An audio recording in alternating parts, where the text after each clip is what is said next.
Hello friends, welcome back to Elite Professional Academy. So friends, today we are going to start with another unit from the Indian Partnership Act, that is unit number 3, registration and dissolution of the firm. So far we have finished unit number 1 and unit number 2 of our syllabus. Unit number 2 जो था general nature of partnership. उसके बाद unit number 2 कल ही के lecture पे हमने खत्म किया, जिसका नाम था relations of the partners. Partners के बीच में या फिर पार्टनर्स के थर्ड पार्टी के साथ क्या रिलेशंस होते हैं, वो सारी बातें, वो सारी प्रोविजंस हमने unit number 1 and unit number 2 में खत्म कर दी थी. If you want to get the lecture of those unit number 1 and unit number 2, then I have linked all the lectures from those units in my description box. Please go and watch those lectures first if you haven't watched. If you have watched, then continue with this lecture. So today we are going to start with unit number 3, that is the registration and dissolution of the partnership firm. Okay, so two things we need to finish from this. Firstly, registration, and next one is dissolution of the firm. Okay, in the unit number 1 we have seen what the general nature, what do you mean partnership में partner कौन होता है, what are the mutual rights and duties वगैरह वगैरह वगैरह. Unit number 2 में हमने क्या देखा? Yes, relation of the partners with the third party amongst the partner. Yes और नो? तो इतनी सारी बातें देखी. अभी हम लोग यूनिट नंबर 3 में क्या देखने वाले हैं? registration and dissolution of the firm, how to register the firm and how to dissolve the firm. Okay, chalo. So firstly we'll finish the registration of the firm. Okay, so for registration of the firm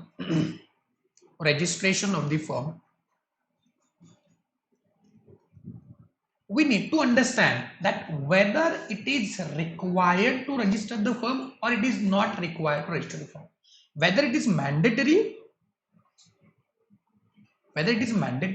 to register or it is optional one. So the answer to the question is that it is optional in nature. To register the firm or not. Now basically what do you mean by registration?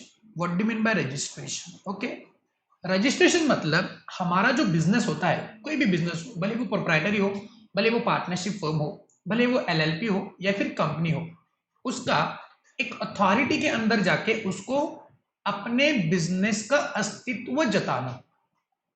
मतलब मान लेते हैं कोई firm है, okay, वो firm हम लोग उस फर्म के नाम के अंदर बिजनेस कर रहे हैं, लेकिन गवर्नमेंट को कैसे पता चलेगा कि आपका ऐसा ऐसा बिजनेस इस जगह पे स्थापित है?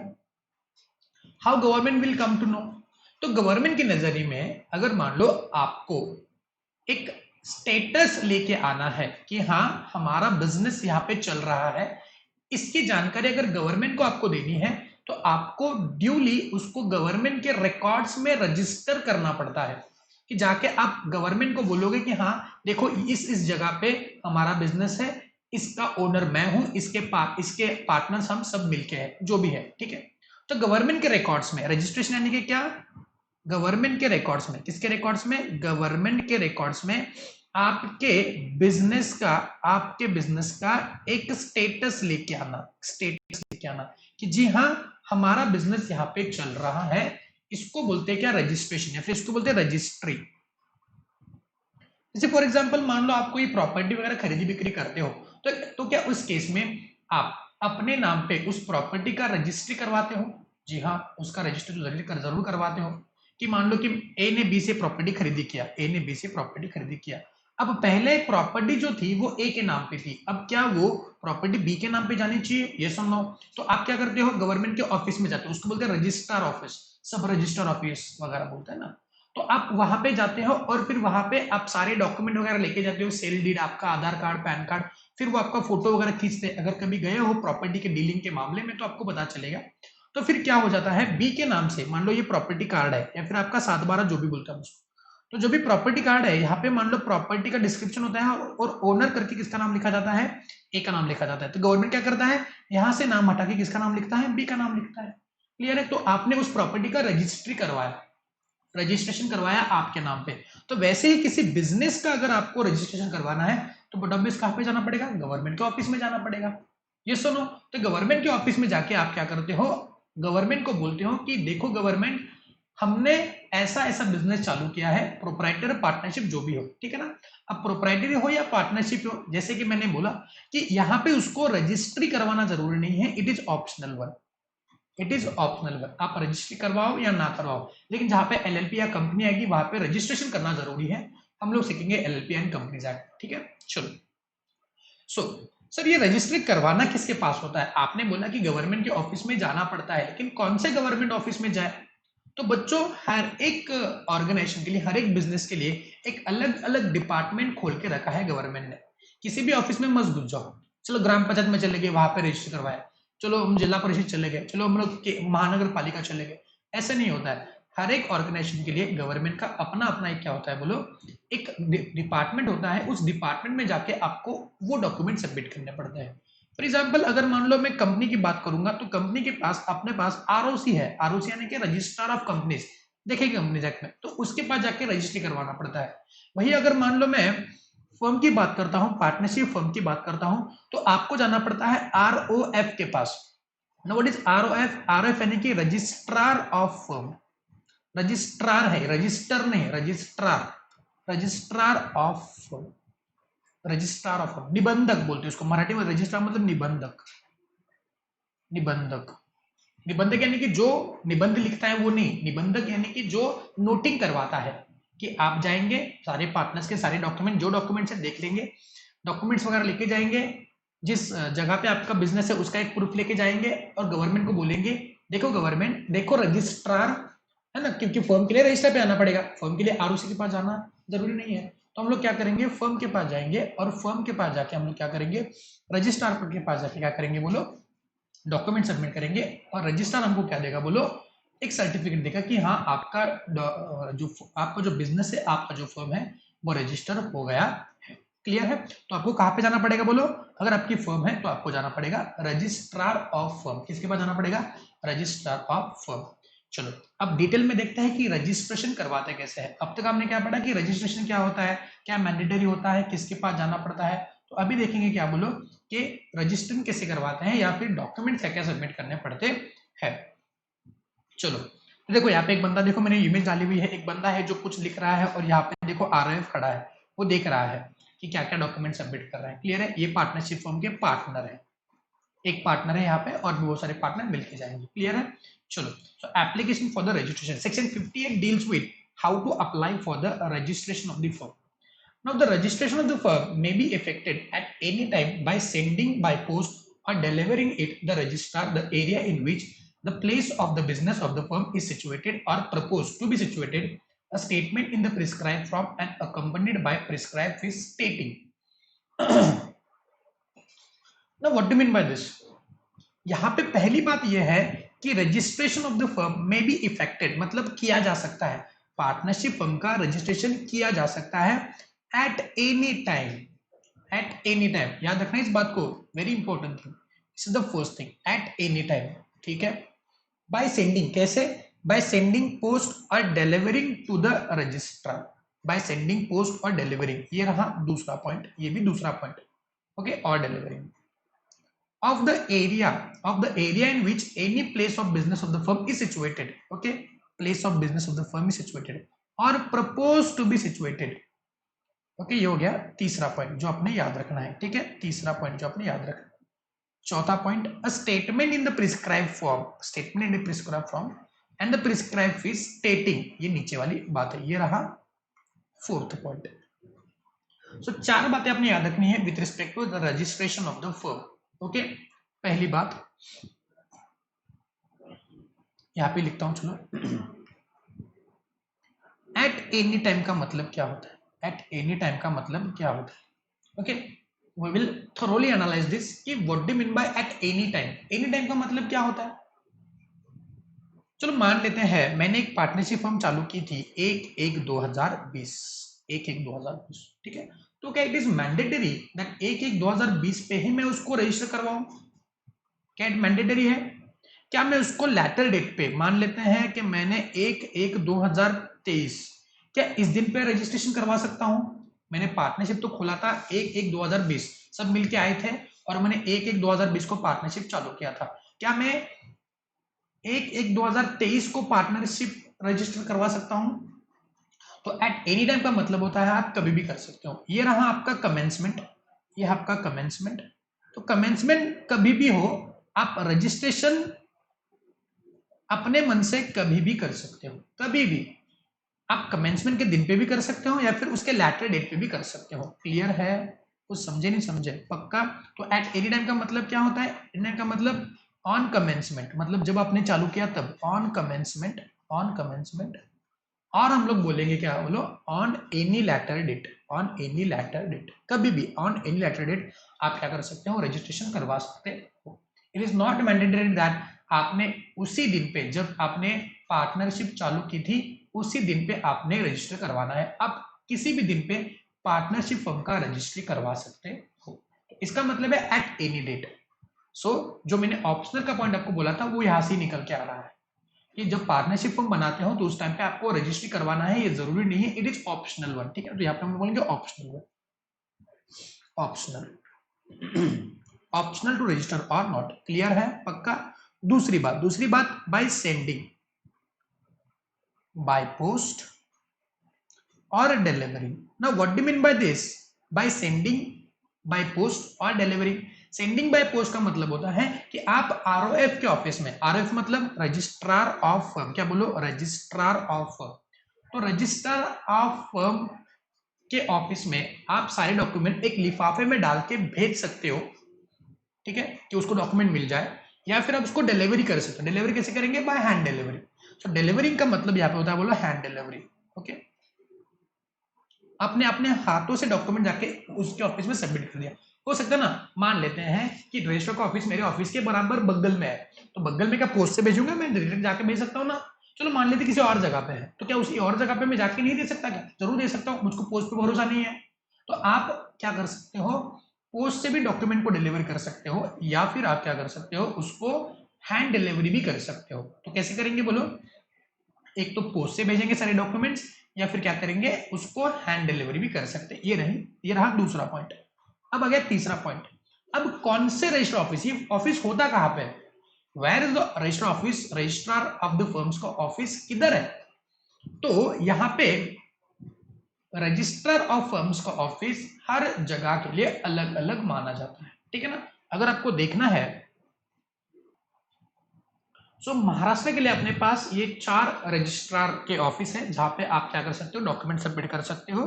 कौन कौन से एरिया के लिए कौन कौन से रजिस्ट्रार है, देखो यहाँ पे स्क्रीन पे दिख रहे हैं आपको। चलो ये देखो, अगर मान लो आपका फर्म, अगर आपका फर्म औरंगाबाद, जालना, हिंगोली, बीड, परभणी, नांदेड़, उस्मानाबाद, लातूर, नाशिक, धुळे, जळगाव, नंदुरबार इस एरिया में आता है, तो आपने कौन से रजिस्टर ऑफिस में जाना है?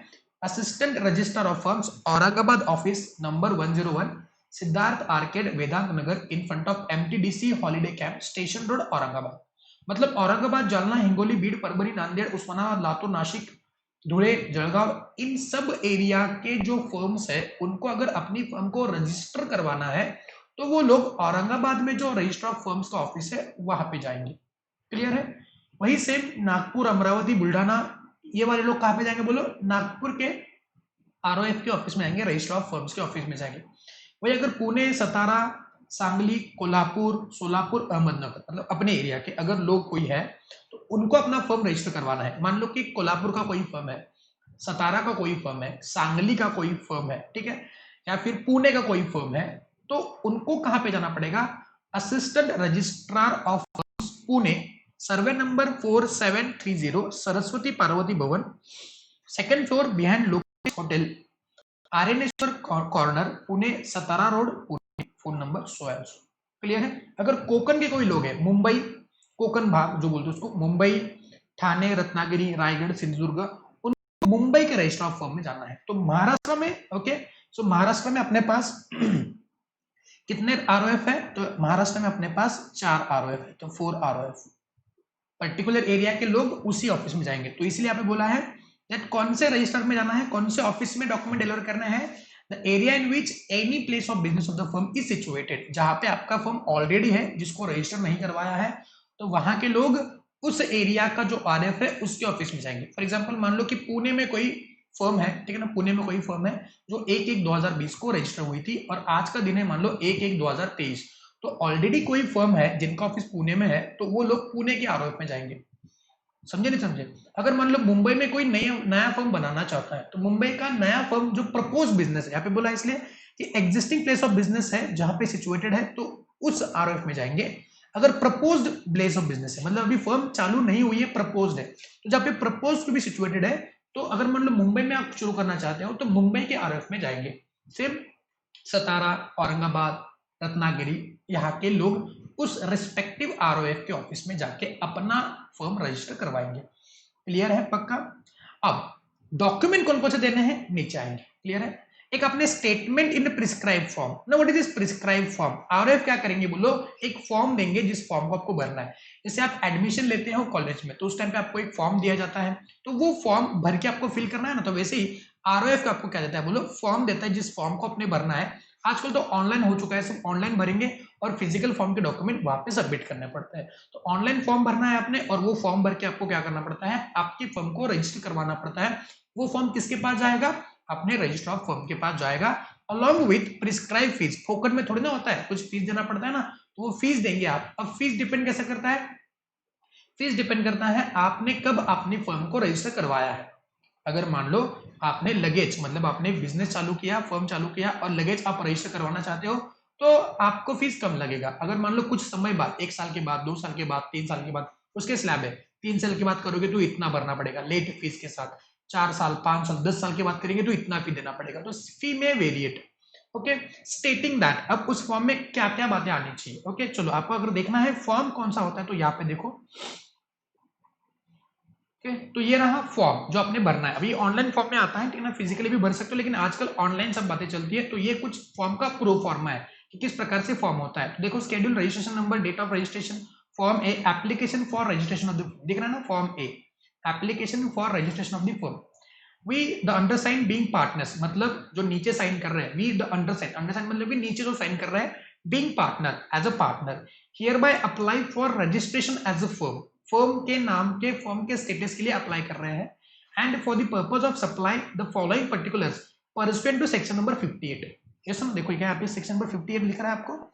इस तो जो हम लोग पढ़ रहे हैं ना, वो प्रैक्टिकली पॉइंट ऑफ पढ़ रहे हैं कि सेक्शन 58 में रजिस्ट्रेशन करने के लिए बोल रहे हैं, और फॉर्म भी सेक्शन 58 के एंगल से बनाया गया है of the Indian partnership act 1932। क्या क्या आता है? फर्म का नाम, जो आप फर्म का नाम बनाना चाहते हो, डायनामिक, तैमूर, सैफिना, और भी कुछ कुछ होता है ना, क्या बोलते उसको, विरुष्का, जो भी आपका फर्म का नाम हो सकता है उस नाम से आप लिख दो, जो भी आपका नाम। सो नाम के लिए कुछ रूल्स है, लेकिन आप अपने मन से लिख सकते हो। Nature of the business of the firm, क्या करता है आपका बिजनेस? आपका ट्रेडिंग बिजनेस है, आपका मैन्युफैक्चरिंग बिजनेस है, मैन्युफैक्चरिंग भी कौन सा मैन्युफैक्चरिंग करते हैं, तो नेचर ऑफ बिजनेस। उसके बाद principal place of the business, मतलब कहाँ पे आपका principal place of business. Nobody why they are called principal place of the business, कि एक जगह पे ऑफिस तो होना चाहिए जहां से आप ऑपरेट करते हो, बाकी सारे ब्रांचेस हो सकते हैं आपके, कि मान लो कोल्हापुर में एक फर्म है, तो उसकी ब्रांच मान लो आपकी सतारा में है, पुणे में है, मुंबई में है, ठीक है ना, तो इस प्रकार से। लेकिन प्रिंसिपल प्लेस ऑफ बिजनेस कहाँ पे रहेगा, उसी आरओएफ के पास आपको जाना पड़ेगा। क्लियर है? Name of any other place where the firm carries on the similar business in the above name, यानी कि मान लो, अगर मान लो मैंने यहाँ पे प्रिंसिपल प्लेस की जगह पे कोल्हापुर लिख दिया, और सतारा में मेरी ब्रांच है, पुणे में मेरी ब्रांच है, मुंबई में ब्रांच है, तो सारे प्लेसेस मैंने को यहाँ पे लिखने पड़ेंगे। साथ साथ name and the full permanent address and the residential of the all partners, मतलब क्या, कि सारे पार्टनर्स के नाम, ठीक है ना, उनका रेसिडेंशियल एड्रेस कहाँ पे रहता है, वो ऑफ ऑल पार्टनर्स, सारे पार्टनर्स के नाम, उनका रेसिडेंशियल एड्रेस के साथ, और कब वो पार्टनरशिप फॉर्म में ऐड हुआ है उसका डेट भी मुझको लिखना पड़ेगा। ठीक है ना, मोटा मोटी इतनी सारी इंफॉर्मेशन हमको देनी पड़ती है। देखते हैं अपना एक्ट क्या कहता है। बाकी फॉर्म तो बहुत बड़ा है, ये सारा इतना बड़ा फॉर्म है, शेड्यूल वगैरह है, सारी बातें हैं, लेकिन वो अभी यहाँ पे पढ़ने के लायक नहीं है, ये सिलेबस में आपके नहीं है। मैंने बस आपको एडिशनल प्रैक्टिकल नॉलेज देने के लिए आपको फॉर्म दिखा दिया, ठीक है ना। तो कौन सा फॉर्म होता है आपका, बोलो फॉर्म ए। यहाँ पे जो प्रिस्क्राइब फॉर्म बोला है वो फॉर्म कौन सा है, बोलो प्रिस्क्राइब फॉर्म, यानी कि फॉर्म ए। क्लियर? तो आपको फॉर्म ए भरना पड़ेगा। क्लियर है? अब फॉर्म ए में कौन कौन सी बातें है, देखो यहाँ पे लिखा है ना, फर्म नेम, क्या वहां पे फर्म नेम था, देखो यहाँ पे फर्म नेम था नहीं था, देखो यहाँ पे फर्म नेम था, जी हाँ फर्म नेम था, ठीक है, पहला पॉइंट तो बराबर है। प्लेस ऑफ द प्लेस और principal place of business, yes place and principal place of business, yes है यहाँ पे। Name of any other place where business comes on business, yes another place of business, ठीक है। चलो उसके बाद date when each partner join the firm है ना ऊपर, date on which each partner join the firm, okay. और उसके बाद क्या लिखा है, then name in full and permanent address of the partner and donation of the firm. Donation यानी कि जो उन्होंने क्या किया, बोलो कैपिटल कंट्रीब्यूट किया है, उतनी सारी बातें आएगी अपने के एक्ट में, सारी इतनी ही बातें बस बोल दी है कि यहाँ पे इतनी बातें बेसिकली आपके समझने के लिए, आपके सिलेबस के लिए इतनी ही बातें हैं। क्लियर है पक्का? तो ये रहा सबसेक्शन 1 और 58 सबसेक्शन 1 कहता है कि आपने रजिस्टर करवाना है, कैसे करवाना है, कब कर सकते हैं, कहां पे करना है, कौन सा फॉर्म भरना है और कौन से डॉक्यूमेंट देने, या फिर उस फॉर्म में कौन कौन सी इंफॉर्मेशन होती है। तो ये रहा subsection 1। Now the statement shall be signed by all the partners. जो भी स्टेटमेंट की फॉर्म ए की बात कर रहे हैं, ये फॉर्म ए की बात कर रहे हैं, ये form A shall be signed by all the partners. मान लो ए बी सी तीन पार्टनर, तो तीनों ने साइन करना है, ठीक है ना। ए बी ने साइन किया, सी ने साइन नहीं किया, ऐसा नहीं होगा, तीनों पार्टनर ने साइन करना है। Each person signing the statement shell also verify in the manner prescribe. मतलब जो भी बंदा साइन कर रहा है उसने उसको वेरीफाई करना है, बाद में बोलने के नहीं कि ये गलत था, ये वो गलत था, ये तो गलत लिखा है, वो तो गलत लिखा है, नहीं। जो भी साइन कर रहा है उसने क्या करना है, पूरे फॉर्म को पढ़ के ही साइन करना है। ये तो नॉर्मल टेंडेंसी है, जो भी आप डॉक्यूमेंट साइन करते हो उसको आपने क्या करना है, बोलो चेक करना है। The firm name shall not contain. अब ये नेम के बारे में बात करें, ठीक है ना। उसके पहले हम लोग क्या करते हैं, 58 सबसेक्शन 1 एंड 2 को थोड़ा देख लेते हैं, फिर फर्म नेम पे आते हैं, 3 पे आते हैं, ठीक है। चलो यहाँ पे हम लोग चार्ट बनाएंगे सेक्शन 58 का। रजिस्ट्रेशन के बारे में बात कर रहे हैं, section number 58 registration of okay. इसमें अपने पास 3 सबसेक्शन है basically, subsection 1, subsection 2 and subsection 3। Okay, subsection 1 क्या कहता है आप लोगों को, बोलो सबसेक्शन 1 क्या कहता है। ये सबसेक्शन 1 हमसे ये कह रहा है that registration at any time, registration at any time. What do you mean any time? Any time यानी कि कभी भी, yes or no? It can be on commencement or it can be later date, on later date, okay। और ये क्या है बोलो, registration is optional, registration is optional लिखा नहीं है, लेकिन ये एक्ट से, इन बातों से ये बातें आ रही है अपने पास कि रजिस्ट्रेशन कैसा, बोलो ऑप्शनल है। अब कहां पे करना है उसको, रजिस्टर कहां पे करवाना है, yes apply to ROF, apply to ROF where principal place of business, principal place of business. Now why they have called principal place of business, because अपने बहुत सारे और भी प्लेस ऑफ बिजनेस हो सकते हैं। मान लो आपका प्रिंसिपल प्लेस ऑफ बिजनेस है Kolhapur, principal POB principal place of business. अगर मान लो आपका कोल्हापुर है और आपकी ब्रांच जो है वो मुंबई में है, ब्रांच कहां पे है, बोलो मुंबई में है, तो कोल्हापुर और मुंबई के आरओएफ अलग है। कोल्हापुर का आरओएफ है पुणे और मुंबई का आरओएफ है मुंबई, ये सुनो।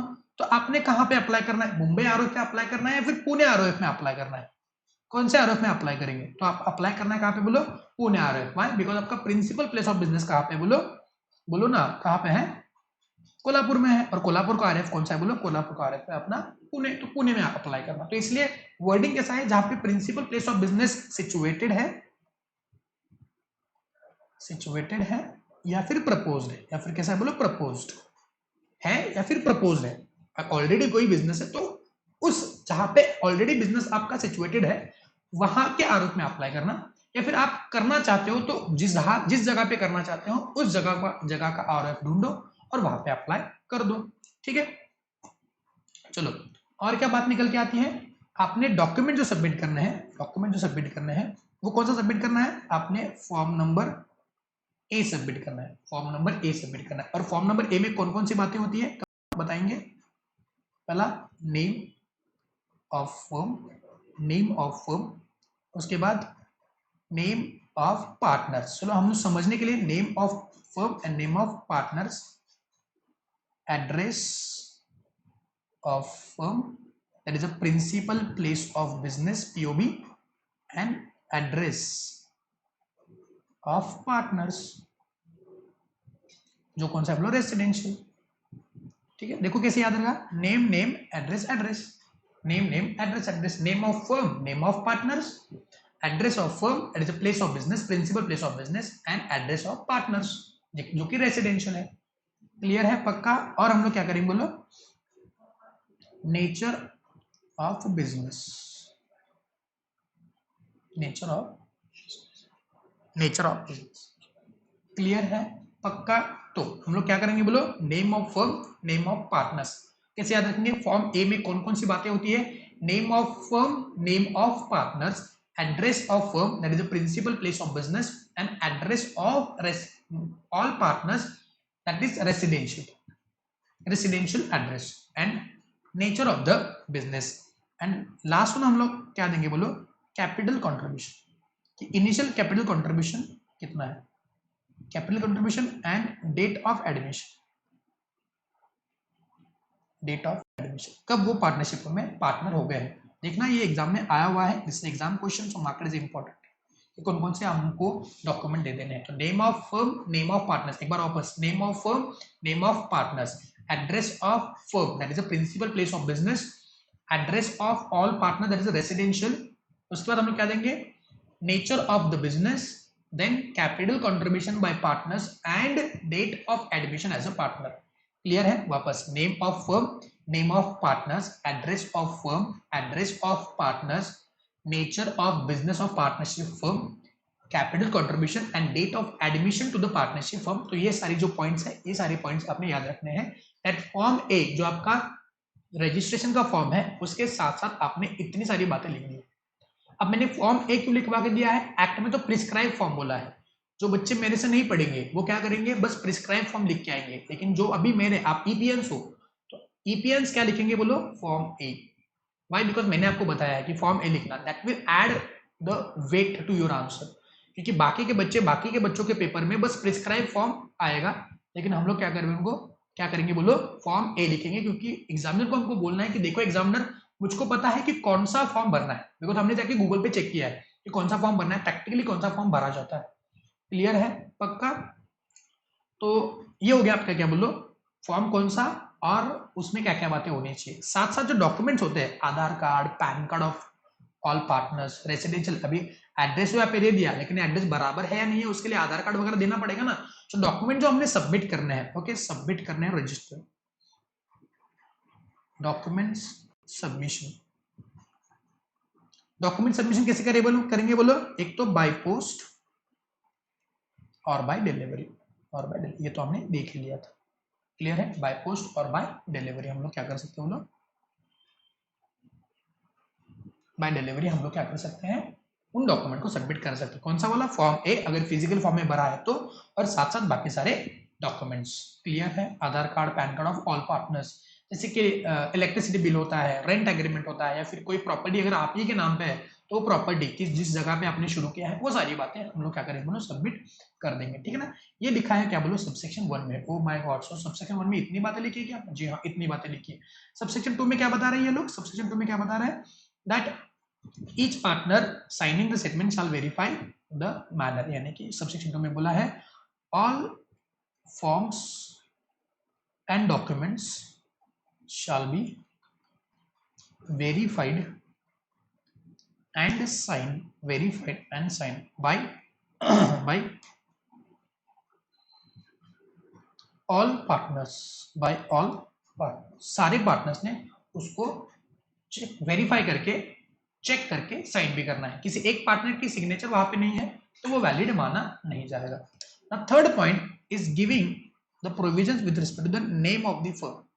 अब पार्टनरशिप फर्म का नाम क्या होना चाहिए, जैसे मैंने बोला कि आपका जो भी आपका नाम है voluntary okay, as per your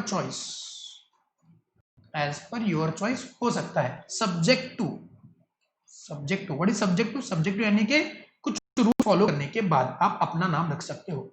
आपके फर्म के नाम में crown, emperor, empress, empire, imperial, king, queen, royal और words expressing or implying the sanction, approval or patronage. Now what is patronage? Patronage connection. यानी कि सेंट्रल गवर्नमेंट का approval, central government का sanction, central government के साथ connection या फिर government, state government या सेंट्रल गवर्नमेंट नहीं होना चाहिए। ओके, मतलब क्या, आपके फर्म के नाम में ये बातें नहीं होनी चाहिए। कौन कौन सी बातें नहीं होनी चाहिए आपके फर्म में? Crown, emperor, empress, empire, imperial, king, queen, royal, या फिर कोई ऐसा वर्ड जो गवर्नमेंट, स्टेट गवर्नमेंट या सेंट्रल गवर्नमेंट के साथ क्या का सैंक्शन मिला हुआ है, अप्रूवल मिला है, पैट्रोनेज मिला है, यानी कि कनेक्शन है हमारा सेंट्रल गवर्नमेंट के साथ, ऐसा नहीं होना चाहिए। आप अपना प्लेन नाम रख सकते हो, जैसे कि विरुष्का, विरुष्का, विरुष्का एंड कंपनी, ऐसे लिख सकते हो, ठीक है ना। लेकिन आप ऐसे नहीं, Virushka and company in association with central government, in association with BCCI, in association with the central government, in association with the state government, ऐसा नहीं लिख सकते। या फिर विरुष्का, क्वीन विरुष्का, किंग विरुष्का, ऐसा वर्ड, ऐसा नाम नहीं लिख सकते। Why? Because these are specifically words which state the superiority over others। अगर मान लो किंग, क्वीन नंबर 1, ऐसा नाम फर्म का नहीं हो सकता। आपका प्रोडक्ट का नाम हो सकता है, गोदरेज नंबर 1 हो सकता है, लेकिन आपके फर्म का नाम वो नहीं हो सकता। व्हाई? बिकॉज अगर हम लोग अपने ऐसे नाम लिख दिए तो सब लोग ऐसे बोलेंगे ना, किंग एंड कंपनी, चलो वो ये दूसरे फर्म के ऊपर आपकी सुपीरियरिटी दिखा रहा है। मतलब लोग जो आपके फर्म के साथ डील करेंगे उनको कुछ अजीब ही लग रहा है, बोले ये क्या है, इन्होंने कुछ अलग ही नाम लिखा है। अगर मान लो मैं एक सीधा साधा इंसान हूं, मैं अपनी फर्म बना रहा हूं, ठीक है ना, जो भी मेरा नाम है एमपीएन कंपनी, सो एमपीएन कंपनी, ठीक है ना, और कोई दूसरी फर्म है जिसका नाम है क्वीन या फिर किंग, तो बताएंगे ये एमपीएन कंपनी से किंग एंड क्वीन बहुत बड़ा लग रहा है, so it shows the superiority over my firm. तो ऐसा मत करो, ऐसा सेंट्रल गवर्नमेंट बोल रहा है, क्लियर है। तो जो भी crown, emperor, express, empire, imperial, king, queen, royal, या फिर ऐसा कोई वर्ड जो आपके फर्म को सैंक्शन है, अप्रूवल है, पैट्रोनेज, कनेक्शन, पैट्रोनेज यानी कनेक्शन विद द गवर्नमेंट, ऐसा नहीं हो सकता, except when the state government signified it's consent.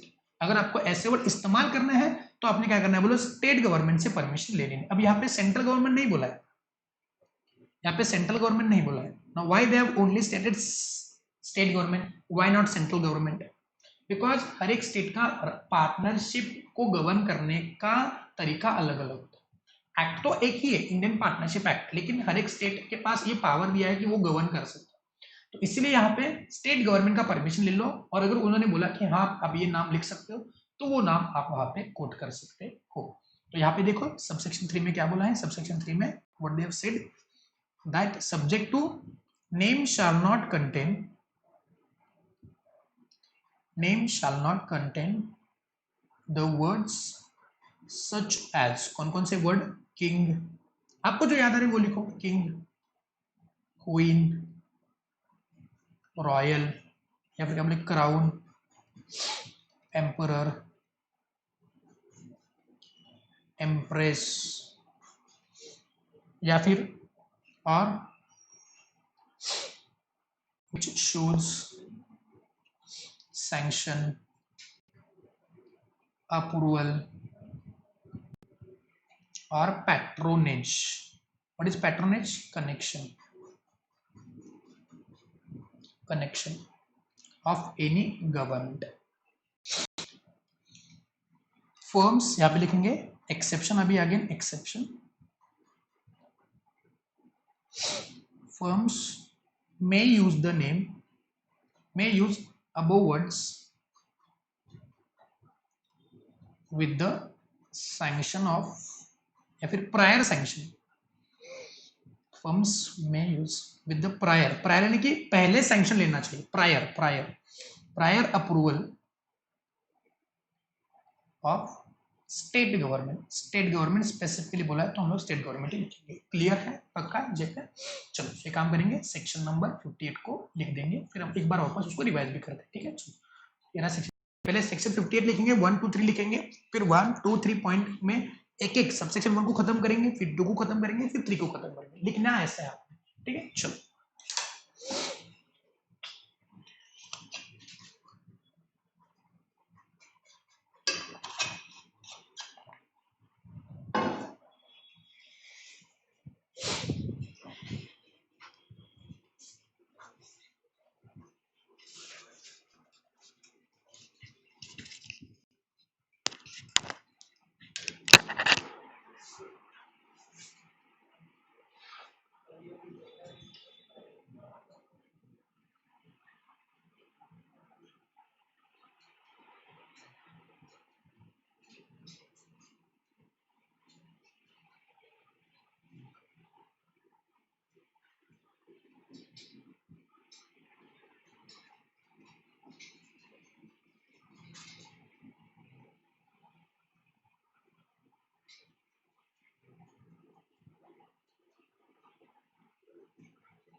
Check चलो, अभी सबसेक्शन 1 जो है पूरा लिखना चालू करेंगे।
बैकग्राउंड में आपके लिए गाना चलाता हूँ मस्त।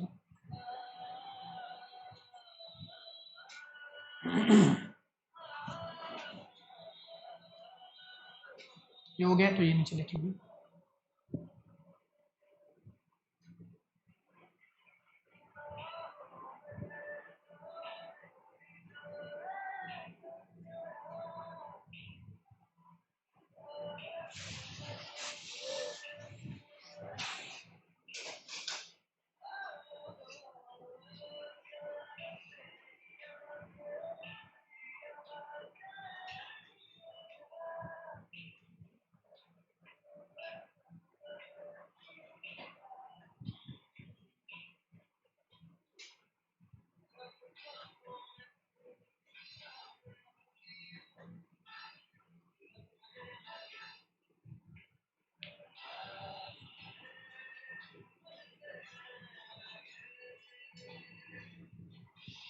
ये वाला जो पॉइंट है वो बहुत इंपॉर्टेंट है। ये जो फॉर्म ए वगैरह जो है ना वो बहुत ही इंपॉर्टेंट है।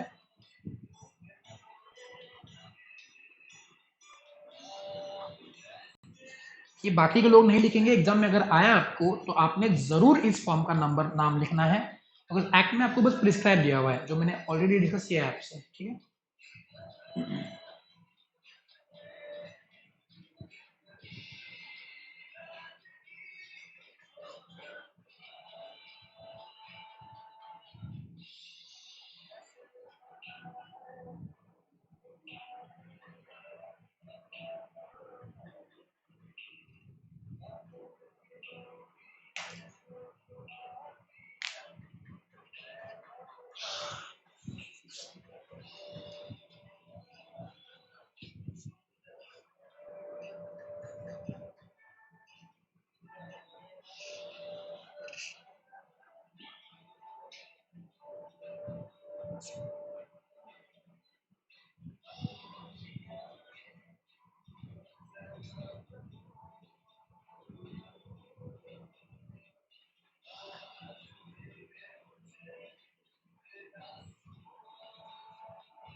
हो गया ये। चलो सबसेक्शन 2 लिखना।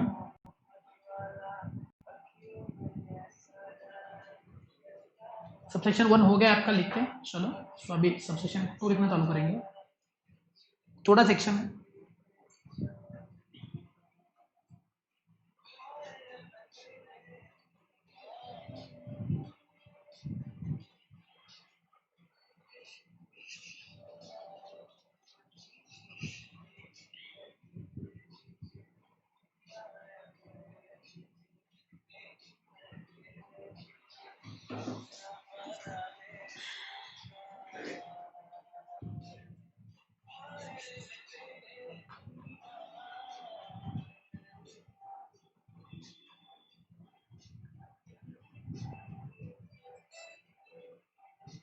हो गया, चलो सब सेक्शन 3 लिखना चालू करेंगे।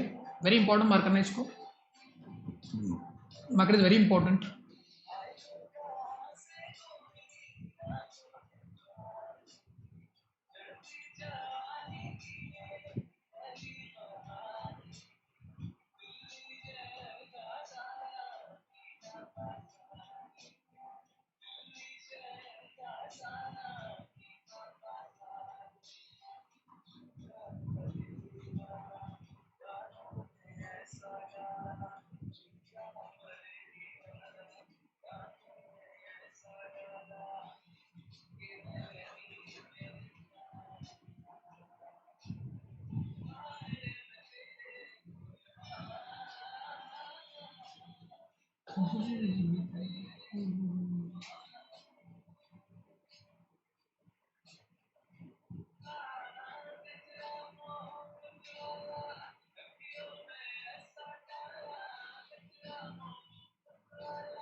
चलो हो गया,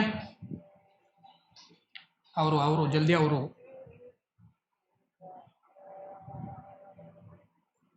चलो बंद कर देते हैं। यस, तो ये हो गया अपना सेक्शन नंबर 58। ओके, वापस से सेक्शन 58 को आ जाओ मेरे माँ। यस, सेक्शन 58 हमको बताता है registration of the firm. Okay, तो रजिस्ट्रेशन ऑफ द फर्म हमने सेक्शन नंबर 1 में हमने ये पहले ये पढ़ा कि रजिस्ट्रेशन जो है वो कभी भी हो सकता है, कमेंसमेंट पे करो या बाद में करो, it not required.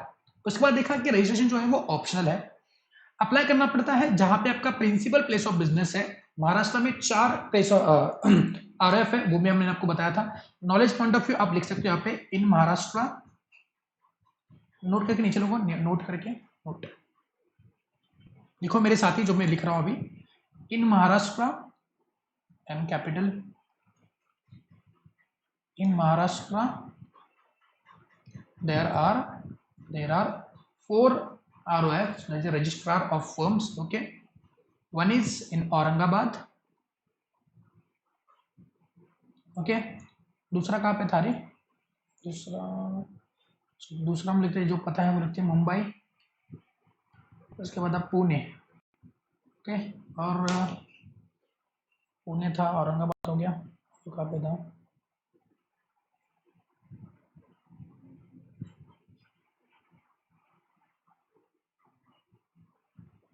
Yes, Nagpur, कैसे भूल गए हम लोग। ओके, नागपुर। ओके, तो ये 4 ROF होते हैं, ठीक है ना, लिख दिया। चलो, उसके बाद हमने देखा क्या कि हमको फॉर्म नंबर ए में अप्लाई करना पड़ता है। उस फॉर्म नंबर ए में क्या क्या होता है? Name of firm, name of partners, address of firm, address of partners, उसके बाद capital contribution contributed by the partner, उसके बाद date of joining of all this partners, ठीक है, and nature of the business of the firm. Submit कैसा करना पड़ता है? आप ऑनलाइन सबमिट कर सकते हो, फॉर्म ए जो ऑनलाइन है, साथ साथ आप जो डॉक्यूमेंट है जो फिजिकल फॉर्म में जाना है वो डॉक्यूमेंट्स आप बाय पोस्ट भी भेज सकते हो, या फिर आप उसको रजिस्ट्रार के ऑफिस में जाके भी सबमिट कर सकते हो, ठीक है। उसके बाद जो भी फॉर्म है, जो भी डॉक्यूमेंट्स है, वो सारे पार्टनर्स ने वेरीफाई करने हैं और उनके ऊपर साइन करना है।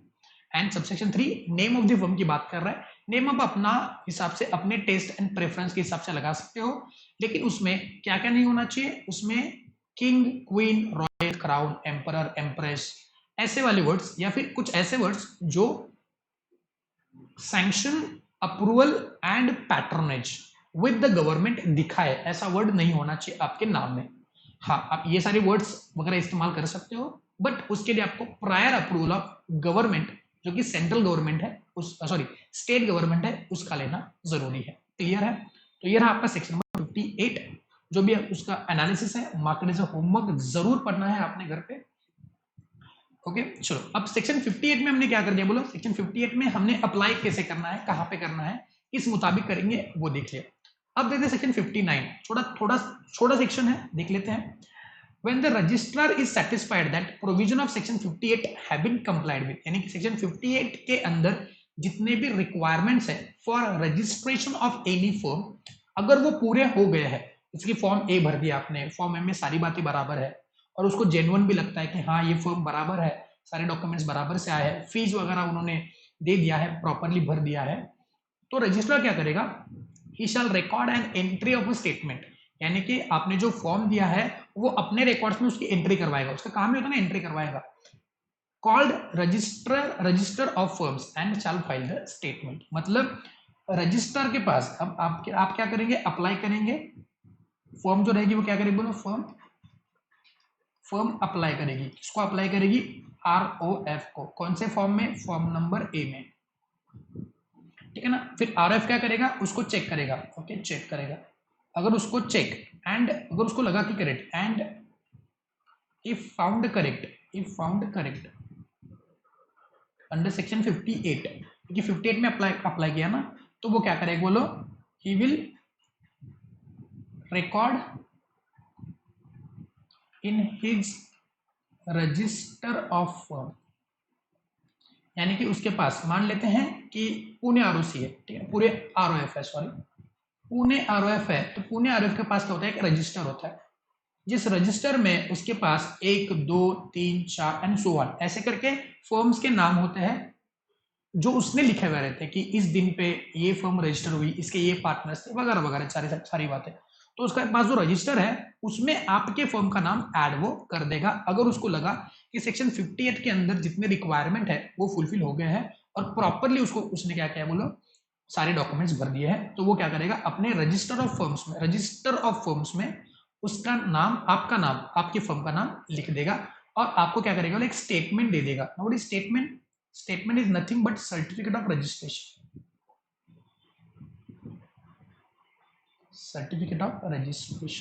ओके, आपको एक सर्टिफिकेट, रजिस्ट्रेशन सर्टिफिकेट देगा कि आपकी फर्म क्या हो गई, बोलो ड्यूली रजिस्टर हो गई है। तो कुछ इस प्रकार से आपका रजिस्ट्रेशन सर्टिफिकेट हो सकता है। देखो यहाँ पे office of registration of firms district industry centre Ajmer यानी कि वो राजस्थान का रजिस्ट्रेशन फर्म है, in the matter of message freedom success mission, Jagdamba complex, police line, चौराहा, Ajmer. I hereby certify that under the mentioned documents have been filed and registered pursuant to the provision of Indian Partnership Act 1932। मतलब जो भी firm है, जो भी ये freedom success mission है, वो अजमेर के रजिस्ट्रार के ऑफिस में रजिस्टर हुई थी और उसने ये सर्टिफिकेट क्या कर दिया, बोलो उसको इशू किया, किसने, ROF ने किसको दिया है, फर्म को दिया है, form A under section 58 of partnership act. नीचे देखो रजिस्टर ऑफ फर्म्स का क्या, बोलो सिग्नेचर भी, थप्पा भी लगा हुआ है और उसका क्या, बोलो सिग्नेचर भी यहाँ पे दिख रहा है। क्लियर है, पक्का? तो जो भी स्टेटमेंट है उसको क्या बोलते हैं, बोलो सर्टिफिकेट ऑफ रजिस्ट्रेशन, जो क्या देगा, बोलो ROF आपको दे देगा। तो यही बोला है सेक्शन 59 में। Then when the registrar is satisfied that provisions of section 58 have been duly complied with, he shall record an entry, अगर उसको डॉक्यूमेंट बराबर दे दी है तो वो अपने रिकॉर्ड में एंट्री करवाएगा और आपको क्या देगा, रजिस्ट्रेशन सर्टिफिकेट दे देगा। क्लियर है? तो ये नीचे वाली बातें बताई है, मार्केट एज अ होमवर्क एक बार पढ़ लेंगे। चलो आप क्लास वर्क ही ले लो, क्लास वर्क एनालिसिस को एक बार पढ़ लेना, कुछ नई बातें अगर ऐड हो रही है तो उसको अपडेट कर लेना, कुछ नई बातें नहीं है, वही सेम बातें हैं, बस एक्सप्लेन किया हुआ है इन सेक्शन 59 में। Come on read analysis of section 59 अभी की अभी। ठीक, चलो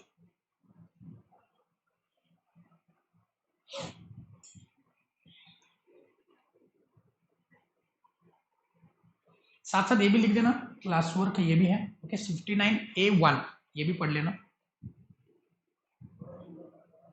क्या लिखा है देखो, 59A1 में क्या लिखा है देखो, late registration on payment of penalty. अगर मान लो आप लेट रजिस्टर करवाते हो, 1/1/2020 पे आप रजिस्टर हुए हो और आपने 2 साल के बाद रजिस्टर करवाया, तो क्या आपको लेट फी भरना पड़ेगा, नॉर्मल फी भरना पड़ेगा? ये लिखा है सेक्शन 59A1 में। ले पढ़ो, दोनों पढ़ लेना, 2 मिनट लगेंगे, पढ़ो भाई।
ओके चलो, सो क्या बातें निकल करके आ रही है आपके सेक्शन 59A1 में, वहां पे बता रहे हैं कि अगर आपने रजिस्टर नहीं करवाया तो आप जब भी रजिस्टर करवाओगे तो आपको कितना देना पड़ेगा, पेनल्टी ऑफ ₹100 पर ईयर की बात कर रहे हैं, और डिले और part thereof. What is this part thereof, पहले ये समझते हैं कितना पेनल्टी देना पड़ेगा। फॉर एग्जांपल मान लो आपने फॉर्म बनाई है 1/1/2020 को, ठीक है ना, और आप रजिस्टर करवा रहे हो ऑन 1/1/2023 को, तो कितने साल हो गए आपने रजिस्टर करे हुए, 3 साल हो गए, ठीक है ना, तो 3 साल के कितने हो गए, 100 के हिसाब से 300 रुपए हो गए, ठीक है ना। तो ये बात बोला है कि ₹100 per year for the delay. Now what this part thereof, part thereof का मतलब क्या होता है, ध्यान देंगे यहाँ पे, पार्ट देयर ऑफ का मतलब क्या है। अगर मान लो आपकी रजिस्टर हुई है 1/1/2020, ठीक है ना, सॉरी कमेंस हुआ है 1/1/2020 और आपने रजिस्टर करवाया 15/6/2024, 15 जून 2024, तो कितने साल हो गए, 20, 21, 22 के 20 साल पूरा, 21, 22 और 23, ठीक है ना, 23, 4 साल हो गए यहाँ पे। लेकिन जो 24वां साल है उसमें से 6 महीने हो गए, तो क्या आपने कितने देने हैं, 4 साल के पूरे 400 रुपए, और ये 6 महीने के, जो भी 6 महीने के मान लो 30 जून है यहाँ पे, for the sake of simplicity 30 जून है, तो क्या 6 महीने का आप क्या इतना करेंगे, 6 महीने के 50 रुपए ऐड कर देंगे फॉर 6 मंथ्स, 450 रुपए देंगे, नहीं तो 6 महीने के लिए भी हम लोग कितना मान के देंगे, बोलो 100 रुपए लगाएंगे, और आपने कितना देना है, बोलो 500 रुपए देना है। पार्ट ऑफ द ईयर हो या फिर फुल ईयर हो, आपको 100 रुपए ही देने पड़ेंगे, यहां ये बोला है इस सेक्शन नंबर 59A1 में। तो पेनल्टी कितना है, 100, भले पूरा साल हुआ हो या फिर पार्ट देयर ऑफ हुआ हो, आपको 100 रुपी पूरे साल का देना ही है। क्लियर है, पक्का। तो ये रहा सेक्शन 59A1, तो यहाँ पे लिखेंगे सेक्शन 59 और 59, सेक्शन 59A1 में क्या लिखा है, 59A1 में क्या लिखा है, that if registered after commencement on latter date then late fee ₹100 per year and part thereof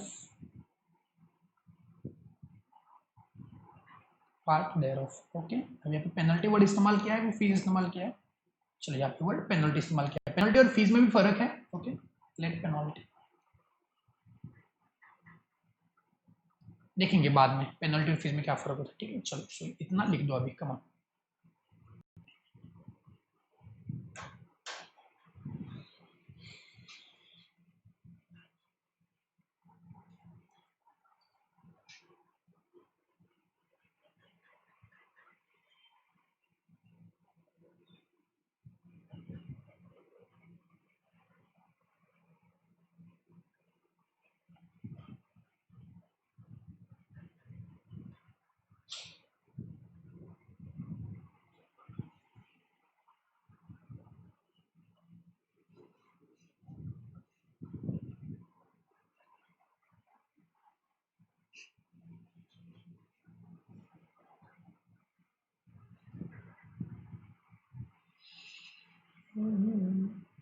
दोनों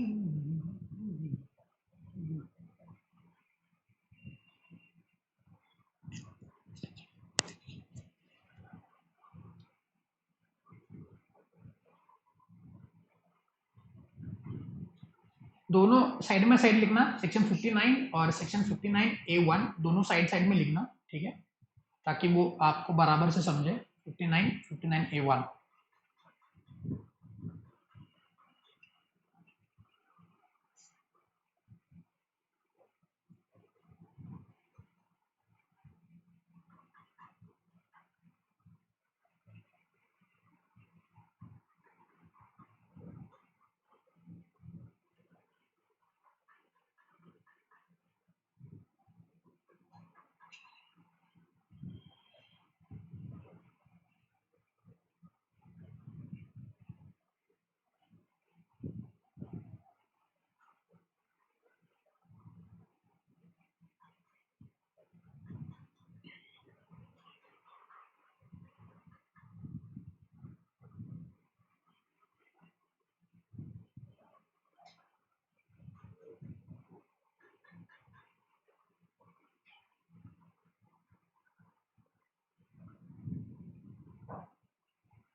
ओके, चलो लिख के हो गया है, तो आगे बढ़ते हैं। और नेक्स्ट सेक्शन है अपना सेक्शन नंबर 69। अब हमने ये देखा था कि पार्टनरशिप फर्म का रजिस्ट्रेशन करना अनिवार्य नहीं है, मतलब it is not mandatory that every partnership firm should get registered. India में देखा जाए तो रजिस्टर्ड पार्टनरशिप से अनरजिस्टर्ड पार्टनरशिप ज्यादा है। क्या वो बिजनेस कर सकती हैं? जी हाँ, कर सकती है, नो वरीज। वो रेगुलर पार्टनरशिप जैसा ही धंधा करेंगे, भले ही वो रजिस्ट्रेशन उन्होंने नहीं किया हुआ है। लेकिन अगर आप रजिस्ट्रेशन नहीं करते हो तो उसका कुछ खामियाजा आपको भुगतना पड़ेगा। You have to face the consequences कि आपने रजिस्ट्रेशन नहीं करवाया तो आपके साथ क्या होगा। ऐसा तो नहीं होगा कि रजिस्ट्रेशन और नॉन रजिस्ट्रेशन के इफेक्ट सेम रहेंगे, इफेक्ट तो अलग अलग है। तो अगर आप रजिस्टर नहीं करवाते हो तो उसके क्या इफेक्ट है, तो वो बोले हैं सेक्शन नंबर 69 में। सेक्शन नंबर 69 में देखो, 59 से डायरेक्टली 69 पे जंप करेगा। तो what are the consequence of non registration. अगर इंग्लिश लॉ की बात करेंगे तो वहां पे फर्म का रजिस्ट्रेशन कंपलसरी है, यानी कि यूके में अगर देखा जाए, इंग्लैंड में, तो आपको रजिस्ट्रेशन कंपलसरी, लेकिन इंडिया में कंपल्सन नहीं है। लेकिन अगर कंपल्सन नहीं है, रजिस्टर नहीं करवाओगे तो क्या क्या होगा, तो देखो यहाँ पे 1 2 3 4, ओके, ये 4 बातें हैं, ठीक है ना, जो निकल करके आ रही है आपके सामने कि 4 कॉन्सिक्वेंसेस है यहाँ पे अगर आप पार्टनरशिप फर्म को रजिस्टर नहीं करवाते हो।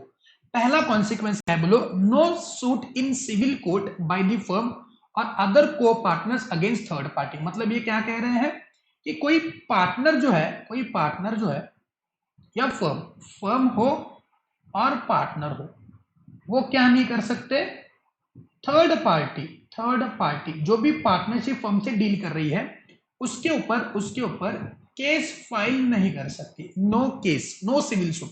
हाँ, क्रिमिनल सूट हो सकता है लेकिन सिविल सूट नहीं हो सकता।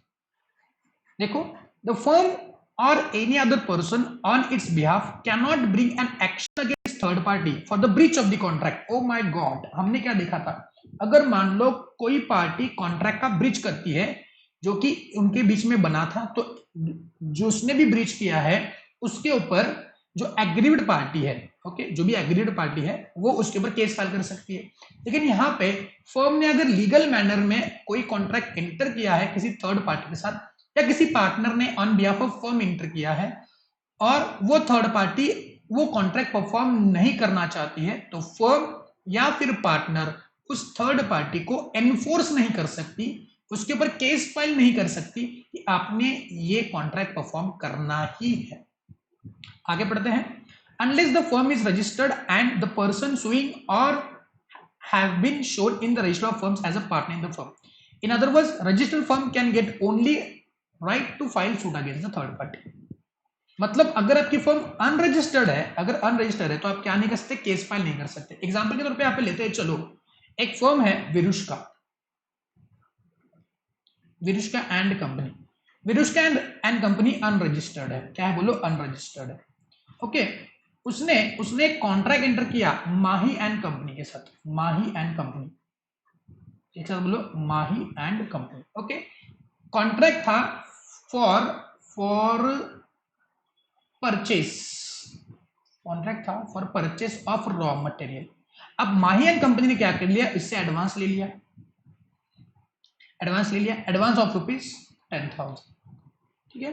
और विरुष्का फर्म को माही एंड कंपनी में मटेरियल सप्लाई करना है, but Mahi and company refuse to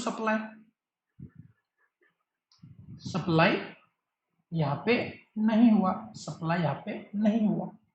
तो बताएंगे Virushka and company Mahi and company ऊपर केस फाइल कर सकती है, केस फाइल कर सकती है? नहीं, वाई, बिकॉज ये क्या बोलो, अनरजिस्टर्ड। अगर ये रजिस्टर्ड रहती तो केस फाइल करती, समझे? मतलब वो Virushka and company Mahi and company को कॉन्ट्रैक्ट को परफॉर्म करने के लिए नहीं बोल सकती। माही एंड कंपनी बोले कि नहीं हम लोग नहीं करेंगे, फिर आपके दिमाग में सवाल आएगा, sir what about this advance of ₹10,000? Advance वो रिकवर कर सकते हैं, क्लियर है? बिकॉज कोई भी कॉन्ट्रैक्ट वॉइड एंड वॉइडेबल है, if you know section 64 and 65। if you haven't seen my case study videos, okay, जो मैंने अपने चैनल पे डाले हुए हैं, केस स्टडी वीडियोस को जरूर देखना।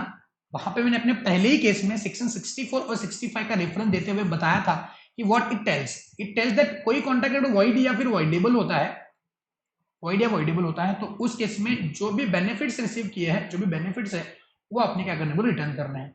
तो माही एंड कंपनी ने जो कॉन्ट्रैक्ट, अब ये वॉइड हो गया ना, बिकॉज ये कॉन्ट्रैक्ट वॉइड है, फिर वॉइडेबल है, तो वो कॉन्ट्रैक्ट क्या करेंगे, वो पैसे क्या करने बोलो, अपने वापस करने। जो भी बेनिफिट्स रिसीव किए हैं इस वॉइड या वॉइडेबल कॉन्ट्रैक्ट में, जो परफॉर्म नहीं करना है उसके बेनिफिट क्या करने बोलो, आपने वापस कर देने हैं।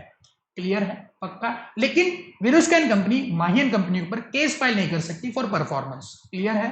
तो ये रहा आपका पहला डिसएडवांटेज ऑफ नॉन रजिस्ट्रेशन। आप क्या नहीं कर सकते, थर्ड पार्टी के ऊपर किसी प्रकार का केस फाइल नहीं कर सकते। Next, no relief to partners for set off claim if an action brought against the firm, किसी फर्म के ऊपर एक्शन ले लिया है बाय अ थर्ड पार्टी। अब थर्ड पार्टी ने एक्शन लिया है, थर्ड पार्टी ने केस फाइल किया, then neither the firm nor the partner can claim any set of the suit be value more than ₹100 or pursue other proceedings to enforce the right arising from any contract। मतलब मान लेते हैं कोई third party है, उसने विरुष्का के ऊपर case file किया, विरुष्का एंड कंपनी के ऊपर केस फाइल किया, तो Virushka and company third party से किसी प्रकार का सेट ऑफ क्लेम नहीं कर सकती उस प्रोसीडिंग्स के अंदर। मतलब क्या है, मान लेते हैं ये थर्ड पार्टी इज ओइंग मतलब देना है, owing to firm, owing to Virushka and company ₹1 lakh in one contract. Okay, एक कॉन्ट्रैक्ट था जो सेल का था, विरुष्का एंड कंपनी ने थर्ड पार्टी को सेल किया था ऑफ ₹1 लाख, जिसका पैसा अभी आना है। At the same time third party से विरुष्का ने परचेस भी किया है, ओके, जिसका पेमेंट था 50,000। ओके, अब 50,000 देने हैं, 1 लाख लेने हैं। विरुष्का ने 50,000 देने हैं, 1 लाख लेने हैं। तो विरुष्का कंपनी क्या बोलती है, हम हमको 50,000 देंगे, लेकिन थर्ड पार्टी बोलता है नहीं, थर्ड पार्टी बोलता है नहीं, ठीक है ना, आपने हमको कितना देना है बोलो, सॉरी, एग्जाम्पल को थोड़ा सा ट्विस्ट करते हैं, यहाँ पे थोड़ा कंफ्यूजन हो गया। यस, तो थर्ड पार्टी है, ओके, थर्ड पार्टी को सेल किया है, किसने, विरुष्का एंड कंपनी ने। कितना सेल किया है, मान लेते हैं 1 लाख, एक सेल किया मतलब ये पैसे आने हैं, ये सुनो पैसे आने हैं। अब at the same time third party ने विरुष्का को भी सेल किया है, हो सकता है ना, यस, उसने भी उसको सेल किया है, मान लेते हैं वो सेल किया। अब इसके लिए आपने पैसे देने हैं ना, तो समझे, मान लेते हैं आपने पैसे देने हैं 2 लाख, इसने विरुष्का कंपनी ने 2 लाख देने हैं और 1 लाख आने हैं, तो नेट कितना देना है, 1 लाख देना है। किसने, विरुष्का कंपनी ने 1 लाख देना है। पुराना एग्जांपल भूल जाओ, ये एग्जांपल ले लो। एग्जांपल क्या है, पहले सेल किया किसको, थर्ड पार्टी को, कितना, 1 लाख का, 1 लाख का सेल किया तो 1 लाख आने हैं ना, at the same time 2 lakh का खरीदी किया, मतलब 2 लाख अभी देने हैं, तो 1 लाख आने हैं और 2 लाख देने हैं, तो नेट कितना देना है, 1 लाख देना है, नेट कितना देना है, 1 लाख देना है। अब यहां पे third party is refusing to pay, third party ने 1 लाख देना मना कर दिया, 1 लाख मना कर दिया, ठीक है। अब फिर उसका क्या बोल रहा है कि नहीं, अगर आपने हमको 1 लाख नहीं दिए तो हम आपको 2 लाख रुपए नहीं देंगे, हम आपको नेट करके 1 लाख रुपए ही देंगे उसको। तो थर्ड पार्टी बोलता है नहीं, मुझको क्या 2 लाख रुपए ही चाहिए। बताओ, ये तो हद हो गई ना। हम बोलते हैं उसको, मराठी में बोलते हैं ना, चोर तो चोर वर सिरजोर। मतलब तुम हमको 1 लाख रुपए देने हैं वो तो नहीं बोल रहे हो, ऊपर से 2 लाख मांग रहे हो। तो थर्ड पार्टी ने केस फाइल कर दिया 2 लाख रिकवरी का, और ये विरुद्ध का क्या बोलो, अनरजिस्टर्ड है। तो कोर्ट, विरुद्ध कंपनी कोर्ट को बोल रही है, जज साहब हमको आने हैं 1 लाख, हमने देने हैं 2 लाख, सो नेट 1 लाख रुपए हमको दे देंगे उनको। तो यहाँ पे कोर्ट बोलेगा कि तुम लोग क्या बोलो, अनरजिस्टर्ड फर्म हो, तो इसलिए मैं तुमको सजा दूंगा, बिकॉज तुमने रजिस्टर नहीं करवाना है, तुमने 2 लाख ही देने हैं। तुम किसी प्रकार का सेट ऑफ क्लेम नहीं कर सकते, you can not claim the set of rupees 1 lakh. 1 lakh का सेट ऑफ क्लेम नहीं करेंगे। बताओ कितना बड़ा घाटा है यार। तो किसी प्रकार का सेट ऑफ क्लेम नहीं कर सकते। क्लियर है, पक्का जेपिया। नेक्स्ट वन है, agreed partner can not bring legal actions against other partner of the firm. बताओ, पार्टनरशिप फर्म या पार्टनर थर्ड पार्टी के ऊपर केस फाइल नहीं कर सकता। पार्टनरशिप फर्म या पार्टनर थर्ड पार्टी का केस फाइल नहीं कर सकता। थर्ड पार्टी पार्टनरशिप फर्म के अगेंस्ट केस फाइल कर सकती है, ऑब्वियस सी बात है। ऊपर से अब ये तो और हद हो गई कि एक पार्टनर दूसरे पार्टनर के अगेंस्ट केस फाइल नहीं कर सकता। अगर उनके बीच में डिस्प्यूट हो गया, पैसे वैसे नहीं मिले, रिटायर में हो गया, रिटायरमेंट के बाद पैसे नहीं मिले उसको, तो वो अदर पार्टनर्स के ऊपर केस फाइल नहीं कर सकता। A partner of an unregistered firms or any other person on his behalf, मतलब अगर वो मर गया है, पार्टनर मर गया और उसके पैसे नहीं आए, तो उसके लीगल रिप्रेजेंटेटिव्स, कुछ समझे नहीं समझे, legal representative of deceased partner is precluded यानी कि वो निकाल दिया है, precluded from bringing any legal against the firm or any other person elect to or have been partner of the firm, but such person may sue for dissolution of the firm। लेकिन वो क्या कर सकता है, dissolution के लिए case file जरूर कर सकता है। रेगुलर चीजों के लिए केस फाइल नहीं करेगा, पैसे रिकवरी के लिए या वगैरह वगैरह जो भी उसके लिए केस फाइल नहीं कर सकता, लेकिन डिसोल्यूशन यानी कि पार्टनरशिप बंद करो, इसके लिए जरूर केस फाइल कर सकता है। और फॉर द अकाउंट्स के लिए, या फिर realisation of his share in the property where the firm is dissolve. Clear है, पक्का। मतलब वो अकाउंट्स के लिए केस फाइल कर सकता है, पैसों के लिए केस फाइल कर सकता है, लेकिन वो किसी को और को छोड़ के, यानी कि डिसोल्यूशन, अकाउंट्स या रियलाइजेशन, इसको छोड़ के किसी और प्रकार के लिए वो केस फाइल नहीं कर सकता। And fourth one, third party can sue the firm. Unregistered firm है तो थर्ड पार्टी केस फाइल कर सकती है। तो ये चार क्या है बोलो, कॉन्सिक्वेंसेज ऑफ नॉन रजिस्ट्रेशन। तो सेक्शन नंबर 69 बोलता है आपको कॉन्सिक्वेंसेज ऑफ नॉन रजिस्ट्रेशन। कितने कॉन्सिक्वेंसेस है, 4 कॉन्सिक्वेंसेस। पहला, फर्म और partner cannot file civil suit against third party. लेकिन दूसरा क्या है बोलो, अब दूसरा नहीं, ये चौथा दूसरी बार बोल रहा हूं मैं, but third party can sue on firm, third party can sue on firm, ठीक है। अब तीसरा मैं क्या कर रहा हूं, जो दूसरा वाला है वो तीसरा बोल रहा हूं, ठीक है ना, मैंने अदली बदली किया है for the sake of understanding. Partners cannot claim set of, okay, and partner cannot file suit against other partner, दूसरे पार्टनर के ऊपर केस फाइल नहीं हो सकता। तो ये है आपका बोलो सेक्शन नंबर 69। उसके कुछ एक्सेप्शन भी है, एक्सेप्शन हम लोग कल के लेक्चर पे करेंगे, ठीक है ना। फिर उसके बाद अपना डायरेक्टली डिसोल्यूशन ही चालू हो जाता है, ठीक है। एक बार अपने होमवर्क मार्क करना, ये एक्सेप्शन और जो भी नीचे एग्जाम्पल वगैरह दिए ना, एग्जाम्पल और उसका आंसर आप क्या करेंगे, उसको होमवर्क मार्क करेंगे, होमवर्क के तरीके से उसको पढ़ लेंगे, ठीक है। फिर हम लोग कल उसको डिस्कस भी कर लेंगे। तब तक सेक्शन 69 को लिख देना, राइट डाउन सेक्शन नंबर 69।